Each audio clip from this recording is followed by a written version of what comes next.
Hey everyone, in case you weren't aware, the only reason why any country would have anything such as a constitution or a Bill of Rights, the whole premise, the whole point of these documents is to put clear and concise language that constrains or restrains the power of those who seek to rule over you.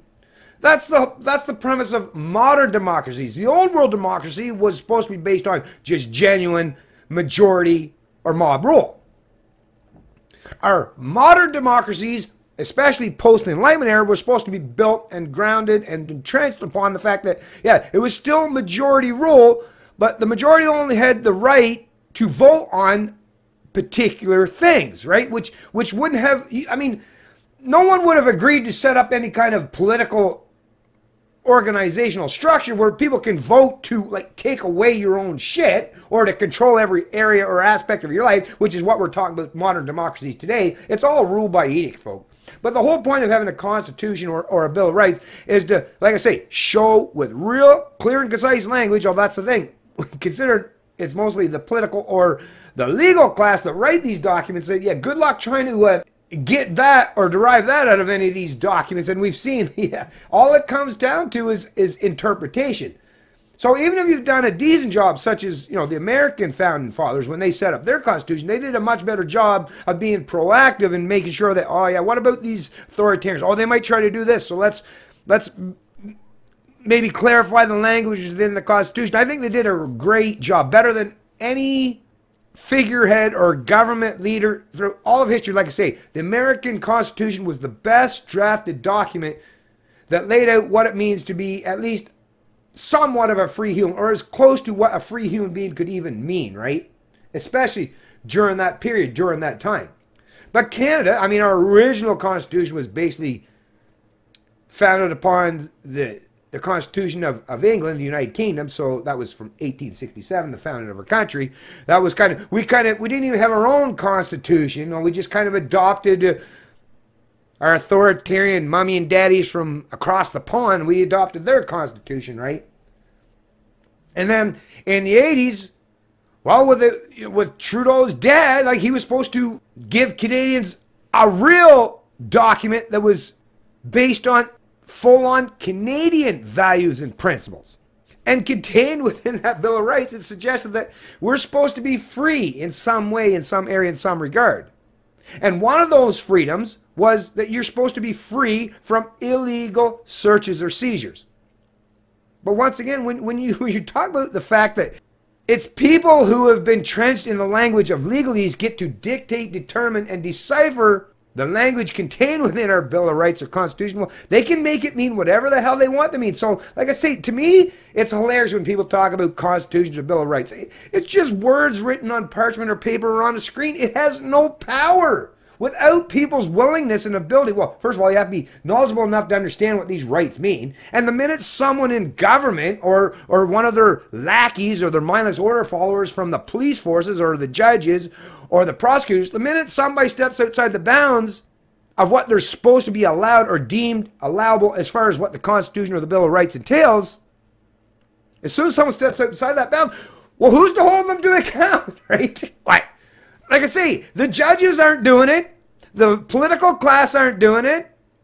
None of the legislators are doing it. Lawyers sure as fuck aren't doing it. So who is it? Who's it left up to make sure that rights are actually respected and acknowledged?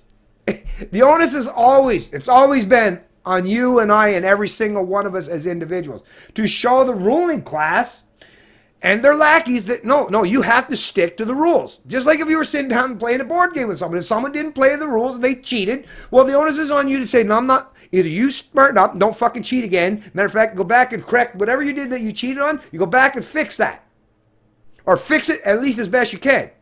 And if you're unwilling to do that, well, I'm just not going to play the game anymore. That's the thing. As a citizen in the country, what are you going to do? Say, I'm going to leave my country, going to leave my family, going to leave my livelihood, going to leave my career, going to leave every relationship that I've ever built up or everything that means anything to me because of the fact that I live in a certain particular geographical area for the bulk or the majority of my life. We're all just supposed to leave, and to go where? To go where? To go to another place that has a bunch of ruling elites and corrupt politicians that are constantly interpreting laws and legislation to mean that they should be able to rightfully rule over you. Well, like I say, there's nowhere left. Like, unlike the founding fathers, you know, that came to the U.S. or Canada, there's nowhere left on the world today, folks. Well, I mean, other than Antarctica, that's about the only place I think that's left on the entire planet. But who wants to live in Antarctica?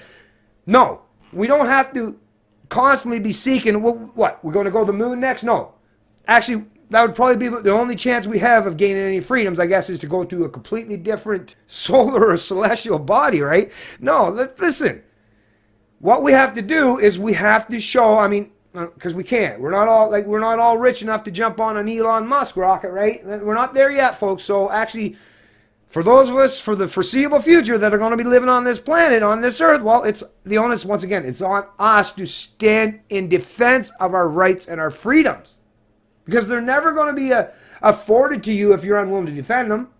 They're always going to be overridden and overruled by people who seek to socially and economically enslave you or to be your authority.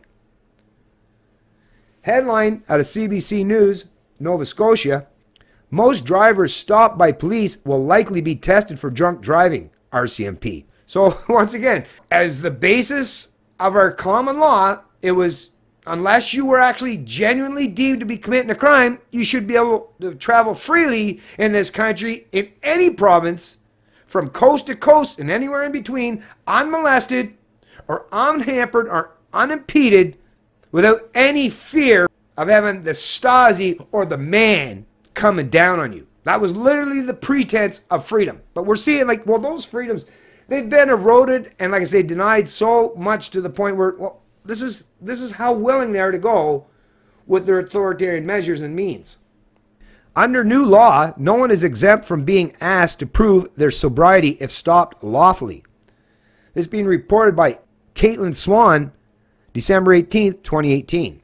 Actually, before I even read this article, I had already shared this on my Canadian Libertarian Facebook page on top of that article, and I'm just going to read from them now. Let's face the cold hard facts of reality here, folks. Since the days of the temperance movement, prohibition, and women gaining the vote, there have been a substantial portion of the female population, combined with their authoritarian male counterparts, who have always hated men who drank alcohol. And they have been using the power of the state to try and make life as difficult as humanly possible for men who consume alcohol. It has now culminated into giving the police practically unlimited, unconstrained powers to turn a huge swath of the male population into criminals, regardless of whether any victim is created or not. This is not justice. This is unadulterated targeting and oppression on a grand scale.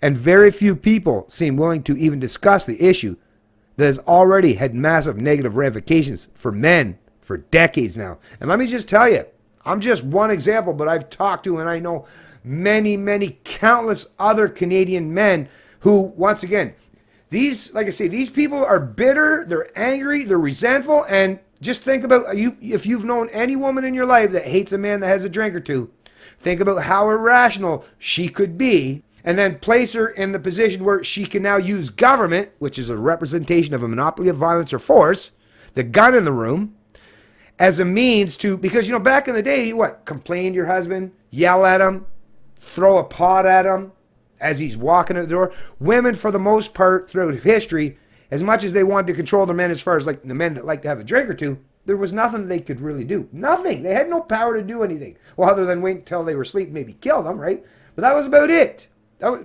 very limited in what they could do. But like I say, power corrupts, and absolute power corrupts absolutely. It doesn't matter if you're a man or woman. And women now, you know, since they have the vote and they represent a lot of times the largest representation of those who do show up to vote, well, they've been using the power of the vote to try to prevent men from having any kind of fun or doing anything when it comes to alcohol. I'm sorry, folks, but that's just reality. Stop fucking falling for the fear bullshit where, oh, they're all just good people, right? And they only care about these poor, helpless victims or some family that get killed. That's the only reason why they do it, is it? Right? Yeah, if you're fucking foolish enough to believe that, then I got an oceanfront property in central Arizona I'd like to cite. No, it comes back to, like I say, irrational, emotional-based anger.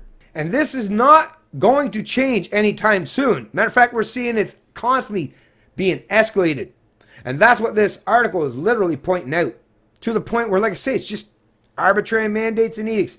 If they decide they want to come for you, they don't need any reason, no probable grounds, no reasonable suspicion, nothing. If they want to come for you, they're going to come for you. And without any reason to pull you over, could be just someone, once again, maybe your wife call up, hey, yeah, this plate number, yeah, that guy's fucking probably drinking. Whether you are or not wouldn't matter, right? And now they don't even, like, because they don't need a probable grounds or a reasonable excuse to pull you over, that'll work just fine. That'll work just fine. Some anonymous call into the station will work just fine. Or maybe the person just doesn't like you. Maybe they don't like the car you're driving. Like, as far as I'm talking about the cops, right?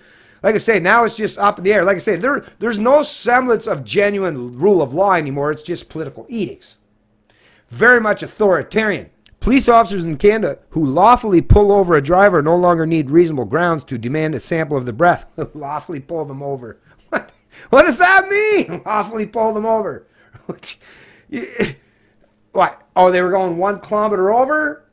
What? Ooh, oh, their tail light might have been out. Oh, but now it's working very best now. I mean, oh, you didn't use your signal at that last light back there. What does this even mean, lawfully pull them over? Because to me, that's kind of suggestion. You still need some kind of a reason to pull them over. But once again, we know they could always find a reason to pull you over. I mean, if you've lived in this country long enough and you've been driving long enough, you know that they can come up and conjure up basically almost anything as a reason or excuse to pull you over. New changes in the criminal code that came into effect Tuesday give officers more authority when screening drivers for alcohol in hopes of reducing impaired driving and the number of deadly collisions.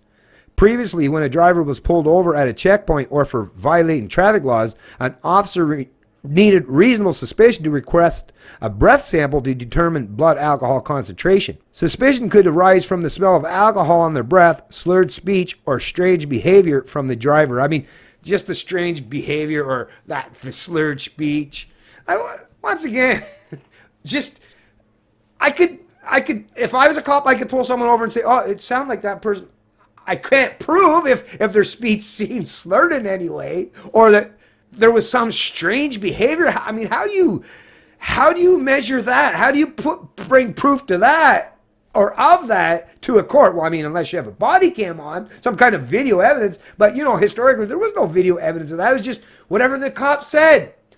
So once again, it was, even before this, actually, was still quite arbitrary as to whether the cops could request a breathalyzer sample from you. So things probably won't change a whole lot other than the fact now it's enshrined in law that they don't even need any pretense of excuse. So now the cops don't even need to conjure up an excuse. So I guess that saves them from even bothering to have to. Officers will no longer have to articulate that suspicion, said Constable Chad Morrison of the Nova Scotia RCMP. If an officer is roadside with a vehicle, they will automatically have the authority to make a demand to any driver to provide a sample of their breath. Anyways, I'll post a link to this article in the description of the video below. But once again, I mean, what more do you need, folks? And what the fuck is taking you so long out there? Not necessarily you people that watch my videos, but I just don't know how else to reach to anyone else out there and express my frustrations without you sharing them. Or, I mean, even if you don't want to share my video, just please take it upon yourself, folks, because like this country's going down fast. I mean, it's been on a downward slope for a long time, decades now. But that slope is now dropping off. Like it's to the point where it's almost like a sheer cliff at this point. We really got to start pushing back about this stuff and being more forceful in our approach.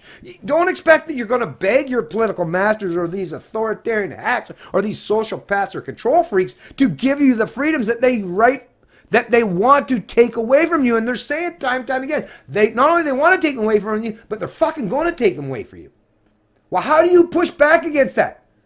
If they're so determined that they're going to take your rights and freedoms away from you by arbitrary mandates and edicts, well, asking them or begging them or pleading them or petitioning or protesting, I don't think that's going to work. I don't think that's going to have the kind of effect that you're probably hoping for. Well, not unless you do it, like I say, in large enough numbers. If I see 100,000 or maybe 1 million Canadians out there protesting and saying, no, we're not going to take this shit no more, then, you know, the ruling class, the central planners, they might try to back down, but don't expect them to ever do that if it's 100 people or a few hundred people or 500 people or even 1,000.